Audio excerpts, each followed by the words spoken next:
Hello, welcome my dear friends. টিচারদের সাথে কীভাবে ইংরেজিতে কথা বলতে হবে তার একটি নমুনা দেওয়া হয়েছে। Number 14, miss, can we have a MCQ test instead of A written test? Madam, লিখিত পরীক্ষার বদলে নৈর্ব্যক্তিক পরীক্ষা দিতে পারি। তো লিখিত পরীক্ষার পরে নৈর্ব্যক্তিক পরীক্ষা বদলে দিতে পারি। তো ইনস্টেড অফ শব্দটির অর্থ হলো পরিবর্তে, এই যে instead of. Sir, you make boring topics come alive. Sir, আপনি বিরক্তিকর টপিককেও জীবন্ত করে দেন। Sir, you make boring topic come alive. তো স্যার, আপনি বিরক্তিকর টপিককেও জীবন্ত করে দেন। Miss, your energy makes the class awesome. Madam, awesome. Madam, আপনি এনার্জি ক্লাসটাকে দারুণ বানিয়ে দেন। আপনার এনার্জি ক্লাসটাকে দারুণ বানিয়ে দেয়। Miss, your energy makes the class awesome. Number 17, sir, today my notebook forgot to come to school. Sir, আজ আমার খাতাটা স্কুল আসতে ভুলে গেছে।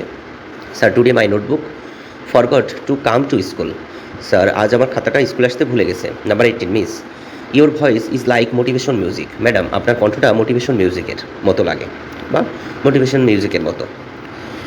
Number 19, sir, I didn't sleep in your class, I was thinking deeply. Sir, I didn't sleep in your class, I was thinking deeply. Sir, আমি ঘুমাইনি, গভীর চিন্তায় ছিলাম। Number 20, miss, if teaching was an art you had be Picasso. You had be Picasso. Madam, পড়ানো যদি শিল্প হয় তাহলে আপনি Picasso. Miss, you teaching was an art. পড়ানো যদি শিল্প হয়, তো ওয়াজ অ্যান আর্ট এখানে শিল্প হয়। ইউ হ্যাড বি পিকাসো, তাহলে আপনি পিকাসো। তো এখানে আসলে তুলনা করা হচ্ছে। Number 21, sir, can I get extra marks for good handwriting. Sir, সুন্দর হাতে লেখার জন্য বাড়তি নাম্বার পাবো। স্যার, সুন্দর হাতের লেখার জন্য বাড়তি নাম্বার পাবো। তো number 22, miss, you make even grammar look cool. Madam, আপনি আপনার গ্রামারগুলো অনেক সহজ করে দেন। ম্যাডাম, আপনি গ্রামারগুলো অনেক সহজ করে দেন। Number 23, sir, my brain needs wifi to connect to your lesson. Sir, আপনার লেসন ধরতে আমার মগজ ওয়াইফাই দরকার। আপনার লেসন ধরতে আমার মগজে ওয়াইফাই দরকার। Number 24, miss, you explain so well even my confusion gets confused. Madam, আপনি এত ভালো বোঝান যে আমার বিভ্রান্তিও বিভ্রান্ত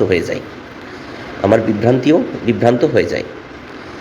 25, sir, you should write a book how to survive student. Sir, আপনাকে একটা বই লেখা উচিত, ছাত্র থেকে বাঁচার কৌশল। Sir, you should write a book how to survive student. Sir, আপনাকে একটা বই লেখা উচিত, ছাত্র থেকে বাঁচার কৌশল।